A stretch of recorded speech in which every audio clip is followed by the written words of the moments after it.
bani da bakan damiyan waka da ta wuce Sambisa saboda na ɗau tsawon shekara kusan 11 zan ce na yi waƙoƙin siyasa, sarauta, aure daban-daban.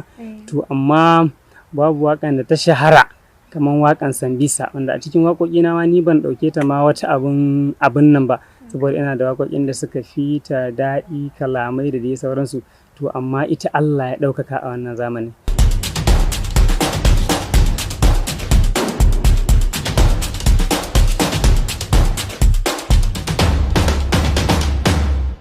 Masu kallonmu da sauraronmu, barkanmu da arzikin sake saduwa a cikin shirin namu na fuskar taurari, wacce ni Aisha Sarari zan gabatar muku. Kamar yadda kuka gani, ga mu ga babban baƙonmu wanda kun san shi a baki amma ba ku san shi a fiska ba. Farko za mu so mu san sunanka. To, Aminu alaikum salam. Sunana Sani Abdullahi Alassan, wanda aka fi sani da Sani Liyaliya Bara. Masha Allah. Malam Sani, ko za ka iya ba mu taƙaitaccen tarihin yadda ka fara sana'ar waƙa? To hakika, ni na kasance mai yawan sauraron waƙoƙi, ko kuma in ce dai kallon fina-finai tun dai ina yaro. To amma ba abin da ya fi burge ni a cikin fim gabaki ɗayan shi illa iyaka waƙoƙin da ake a ciki. Ban damu da waye darakta ko waye producer ko waye creating ɗin labarin ba, a'a ni na fi damuwa da in ga wane ne ya yi waƙa. So saboda na fi sha'awanta. Kin ji dalilin da ya sa ni ma kawai na ji ina kwaɗayin a ce ni ma na zama mawaƙi. To Allah cikin ikon shi a kwana tashi, wasa ne gaske ne, muna ɗan gwadawa. To har Allah da ya kai mu dai matakin da muke a halin yanzu. To, masha Allah Malam Sani, ko za ka iya gaya mana wata waƙa ce ta fara fito da kai? To, a gaskiya a halin yanzu bani da a wannan zamanin kenan ko? Bani da bakan damiyan waƙa da ta wuce Sambisa, saboda na ɗau tsawon shekara kusan 11 zan ce na yi waƙoƙin siyasa, sarauta, aure daban-daban. To, amma babu waƙan da ta shahara kamar waƙan Sambisa, wanda a cikin waƙoƙina ma ni ban ɗauke ta ma wata abun nan ba, saboda ina da waƙoƙin da suka fi ta daɗi, kalamai da dai sauransu. To amma ita Allah ya ɗaukaka a wannan zamani, saboda haka na ba ta darajanta yanzu ta zama bakan damiya. To, Malam Sani, ko za ka iya gaya mana dalilin da ya sa kai wannan waƙa ta Sambisa?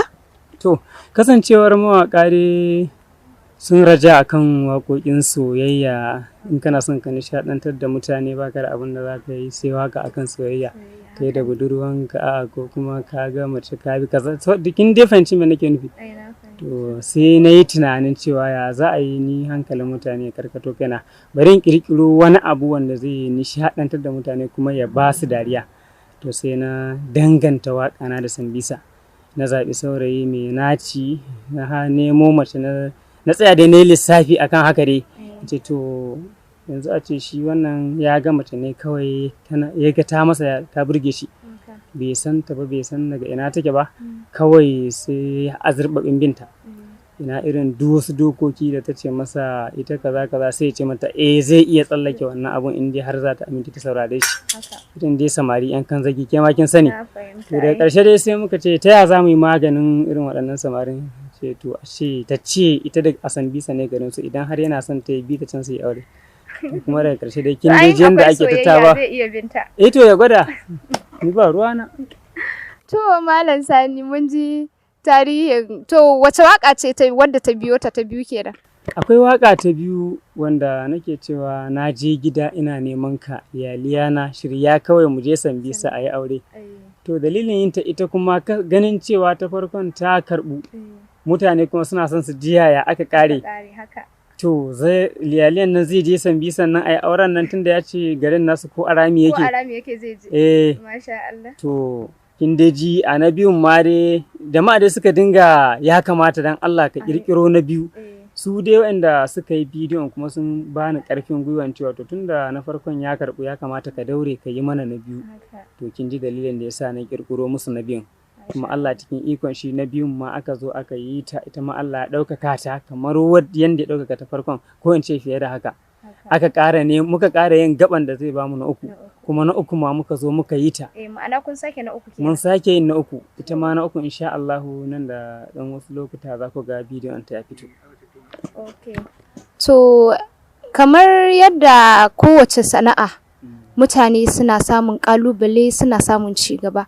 Shin ko za ka iya sanar da mu wani irin ci gaba ka samu, sannan wani irin ƙalubale ka fuskanta a wannan sana'ar da kake yi?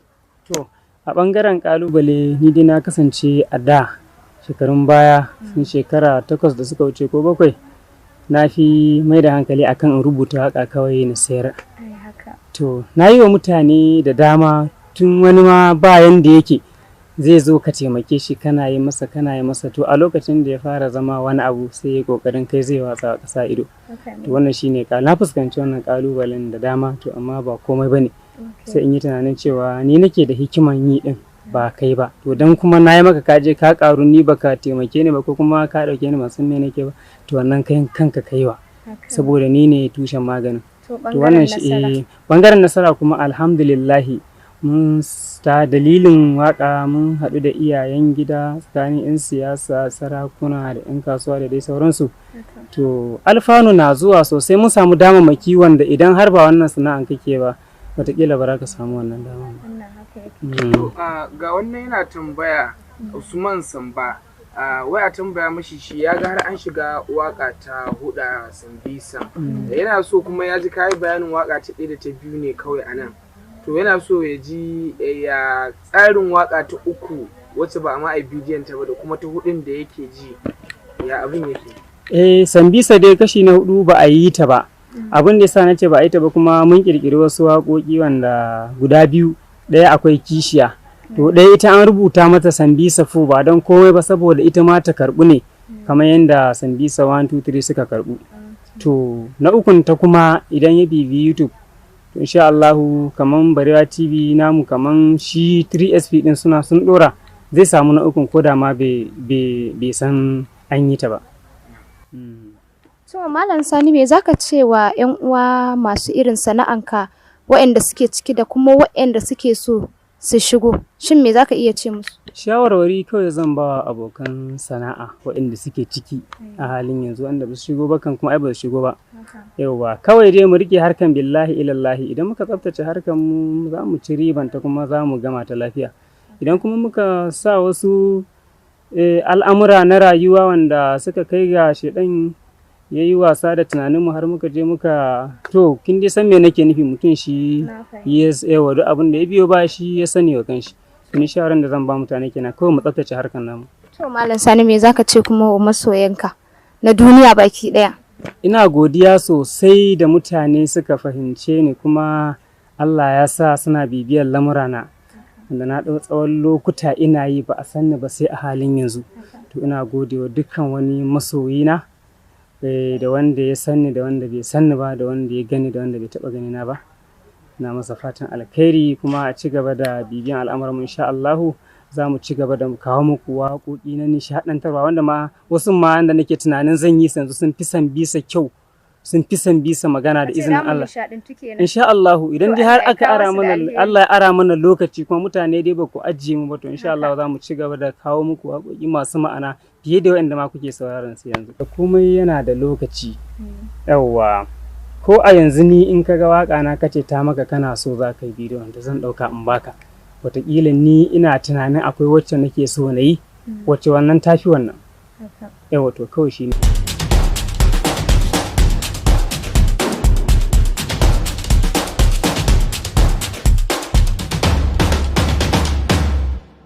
So masu kallon mu da sauraron mu duka iya abin da zamu iya kawo muku kenan.